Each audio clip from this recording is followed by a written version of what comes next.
Good morning, and thank you very much for having invited me to this Bridging the Digital Divide forum of the World Internet Conference. My name is Luca Belli. I'm professor at FGV Law School, and my contribution of today will focus on community networks as alternative strategies to bridge digital divides. And it is based on the contribution that I have drafted together with my colleague, Senka Hadzic, for the report of this year World Internet Conference. Let me quickly share my presentation so that you have a visual representation of my presentation. So just to start, a quick introduction about my organization. FGV is one of the main academic institutions of Brazil and currently ranked as the third most important think tank in the world out of more than 11,000.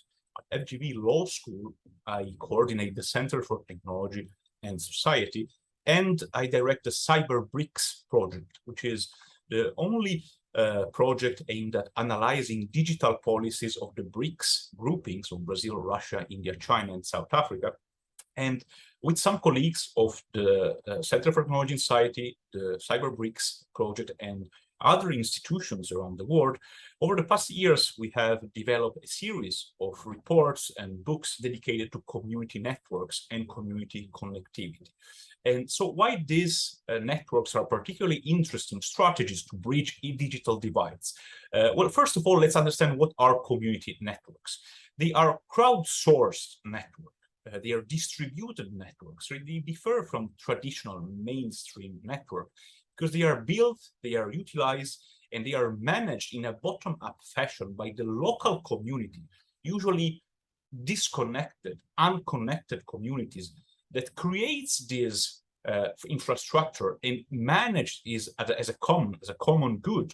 So it's really democratically managed by a group of individuals, by NGOs, by local businesses, by local administrations, or usually by a partnership of these local stakeholders. And they are particularly interesting options because they can complement traditional options, traditional networks, especially where those traditional options fail to connect individuals in so-called market failure areas, what the traditional scholarship define market failure areas, so rural, peripheral areas where there is no incentive to invest because there is no return on investment.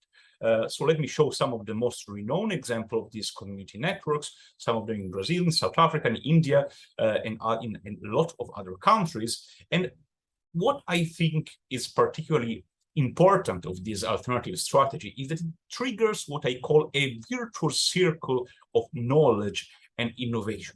So besides creating new infrastructure to connect people that are previously unconnected, this connectivity unleashes permissionless innovation. So new innovation, new application, new content in local languages is created. People express themselves more freely. They can access knowledge and education more freely. They decentralize the internet and they can build a more interesting internet for other people, other disconnected people that usually do not have this privilege of being connected, that only half of the world has so far.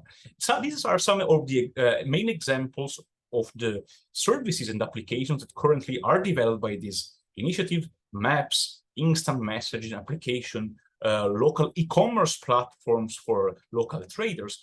And I think that to conclude, one of the most important points is that this initiative directly contributes to the implementation of the ITU recommendation on rural and remote areas. So ITU D19 recommendation requests member states to foster partnerships at the local level with local institutions and local government, local industry players, local agencies to create new ICT technologies, ICT facilities, low-cost facilities that can contribute positively to expand connectivity. So in a few words, the community that connects itself, that builds this new digital infrastructure, self-determine itself. And this is why I call this network self-determination. a freedom of the previously unconnected individuals and community to build new digital infrastructure, a new digital ecosystem, and to contribute to the development of the internet.